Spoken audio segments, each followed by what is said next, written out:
Good morning, praise the lord, ઈશ્વરનો આભાર માનતા આવો ફરીને એકવાર નવા દિવસની શરૂઆત પ્રભુના વચનથી અને ટૂંકા મનનથી કરીએ. મારા ઠપકાથી તમે પાછા ફરો, હું તમારા પર મારો આત્મા રેડીશ, હું મારા વચનો તમને પ્રગટ કરીશ. નીતિવચનોનું પુસ્તક તેનો 1 અધ્યાય 23મી કલમ. આજનો વિચાર. ખ્રિસ્તમાંથી પ્રિયવાલા મિત્રો, પ્રભુ ઈસુ ખ્રિસ્તના ગૌરવવંતા નામમાં આપ સર્વને સવારની પ્રેમભરી સલામ. દેવના અદ્ભુત અને પરાક્રમી વચનોને માટે દેવ બાપની સ્તુતિ થાઓ. આ જ વચનો આપણને માર્ગ બતાવે છે અને દિશા સૂચન કરે છે, વળી માર્ગદર્શન તો કરે જ છે. અને આપણે પાછલા લગભગ 2-3 દિવસથી એ વચનોની નજીક જવા પ્રયાસ કર્યો, જે હવે પછી હંમેશા તમારી મારી આપણી નજીક રહેશે. ભલે તમે હું ને આપણે તેનાથી દૂર જતા રહીએ કે જતા રહો, પણ તે સદૈવ આપણી સાથે રહેશે. વચનો આપણને અજવાળું આપે છે, વચનો આપણને પ્રકાશ આપે છે, વચનો આપણને ઉત્તેજન, દિલાસો, સાંત્વન, બળ, સામર્થ્ય, હિંમત પૂરા પાડે છે. અને વચન દ્વારા તો ઈશ્વર આપણી સાથે વાત અને વ્યવહાર કરે છે. એ કમ્યુનિકેશન એક સંધાય છે અને આદાન પ્રદાન, જેમ પ્રાર્થના દ્વારા હું ને તમે એમની સાથે વાત કરીએ છીએ, તેમ વચન દ્વારા ઈશ્વર આપણી સાથે વાત કરે છે.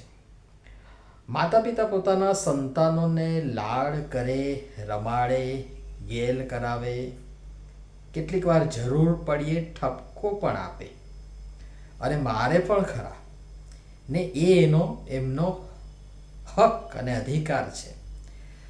અને એ બધું એકંદરે જે તે સંતાનોના હિત અને ભલા માટે જ છે.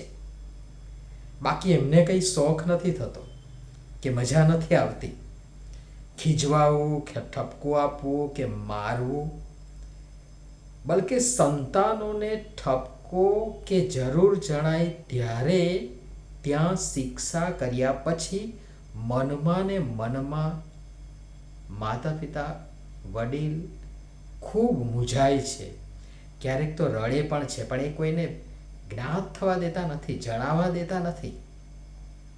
પણ તેઓ જાણે છે કે એ થોડા સમયનું દુઃખ કે માર કે શિક્ષા એમના સંતાનોને સન્માર્ગે વાળશે અને સુધારશે.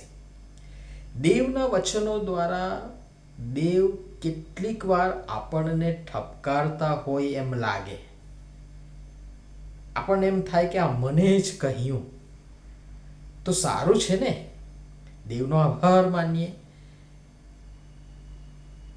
અને જો તમને લાગે કે આ મને કહ્યું, મારે અહીં આ સુધારો કરવાની, બદલવાની કે બદલાવાની કે કશુંક જતું કરવાની કે કશુંક સ્વીકારવાની જરૂર છે, તો પ્રભુનો આભાર માની તત્ક્ષણે એ આરંભ કરી દો કે મારા ઈશ્વર મને પ્રેમ કરે છે ને મારા ભલા ને મારા હિત માટે એ મારી આગળ, મારી પાસે, મારા જીવનમાં તેમના વચનો દ્વારા એ બાબતો લાવ્યા છે અથવા તો મને આપી છે. તેમના વચનોમાં રહેલ ઠપકામાં પણ ભારોભાર ઉભરાતો ને છલકાતો પ્રેમ જ છે, જે ત્યાર પછી તેમના આત્માના રેડાવા દ્વારા સંપન્ન થાય છે, જે આપણને સર્વ સત્યમાં દોરી જાય છે, જે આપણને તેમના વચનોના મર્મો અને રહસ્યો ખુલ્લાને પ્રગટ કરે છે. પણ અફસોસ, આપણામાં સ્વીકારવાની ત્રેવડ નથી. ઉલટાનું આપણે તો જે માધ્યમ દ્વારા, જે વ્યક્તિ દ્વારા, અને કદાચ પાળક સાહેબ કે ધર્મસેવક કે સેવક સેવિકા વચનના પાત્ર દ્વારા આવ્યું હશે, તો એને જ કોસવાનું કે દોષ દેવાનું શરૂ કરી દઈએ છીએ કે એમ આપણે કરીએ છીએ કે કરીશું. નીતિવચન 1 અને 30 બહુ સરસ વાત લખી છે કે તેઓએ મારો બોધ બિલકુલ ચાહ્યો નહીં, તેઓએ મારો સઘળો ઠપકો તુચ્છ ગણ્યો, અને તેથી દેવની વાણી સાંભળી સ્વીકારી પાડવામાં જ આપણું સૌનું હિત અથવા તો ભલાઈ છે. પ્રભુ સમજવા પણ સર્વને સહાય તથા મદદ કરો. નમીએ પ્રાર્થના કરીએ.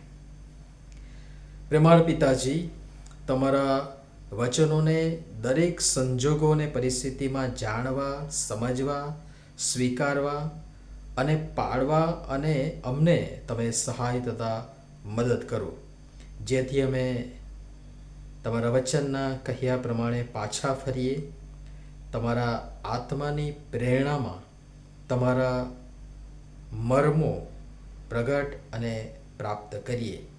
પ્રભુ ઈસુના નામમાં આમેન. ધન્યવાદ.